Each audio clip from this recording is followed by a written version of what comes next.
ባልና ሚስት ይጣሉና ሽማግሌ ይሰበሰባል። ከዛም ሁለቱ ችግራችሁን ተናገሩ ሲባሉ ባል እኔ ከስራ ደክሞኝ ስመለስ ማረፍ ፈልጋለሁ፣ ነገር ግን ልጆች እያንጫጫች በፍጹም ማረፍ አልቻልኩም ይላል። ሽማግሌዎቹም ሌላ ሰው ይሉታል።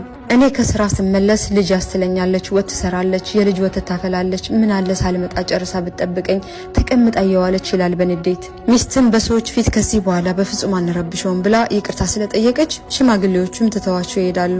በነጋታው ሚስት ልጆቿን ይዛ እናቷ ቤት ሄደች። ከስራ ሲመጣ ቤቱ ተቆልፏል። ልክ ከፍቶ ሲገባ ቤቱ እጅግ ይቀዘቅዛል። ከሰል ለማቀጣጠል ቢሞክርም እምቢ ያለው ልብሱን ደራርቦ ሚስት ሰርታ የነበረውን ጠራርጎ በላ። ዝምታው ሲጨንቀው ቲቪ ከፍቶ ለማየት ሞከረ፣ ግን የለመደው የልጆቹ ድምጽ ናፈቀው። እናም እየከፋው ተኛ። ጧት ሲነሳ ያ የሚጣፍጠው ቁርስና የሚወደው የሚስቱ ፈገግታ የለም። ከፋው። ፊቱን ታጥቦ ወደ ስራ ሄደ። ቁርሱንም ውጭ በላ፣ ግን አላረካውም። ቀኑ እንደከበደው ዋለ። ስልኩን ቢያይም አልደወለችለትም። ውሎ ሲመለስ ራቱን ውጭ በልቶ ከጓደኞቹ ጋር ቢያመሽም በመጨረሻ ያ ባዶ ቤት ጠበቀው። ለቅሶ ቤት ይመስል መግባት አስጠላው። ዞር ብሎ ሲያስብ ለካ ያለ ሚስቱ ጎዶሎ ነው። ለካ ልጆቹ ረባሾቹ ሳይሆኑ አጫዋቾቹና የመንፈስ እርካታም ነበሩ።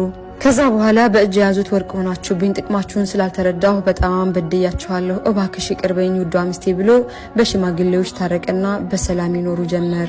ያኒ بالአኺር መልእክቱ ሚስቶች ሸክሞች ሳይሆኑ የቤት ተሸካሚዎች፣ ሰራተኞችና አስተዳዳሪዎች ናቸው። ልጆችም የቤት ሁከት ፈጣሪዎች ሳይሆኑ ደስታና ሙቀት ፈጣሪዎችም ናቸው። ስለዚህ ደስታ የሚሰጠንን ነገር ከማጣታችን በፊት ቀድመን ለይተን እንወቀው፣ ተገቢውን ቦታ እንስጠው ለማለት ያክል ነው። ወሰላሙ አለይኩም።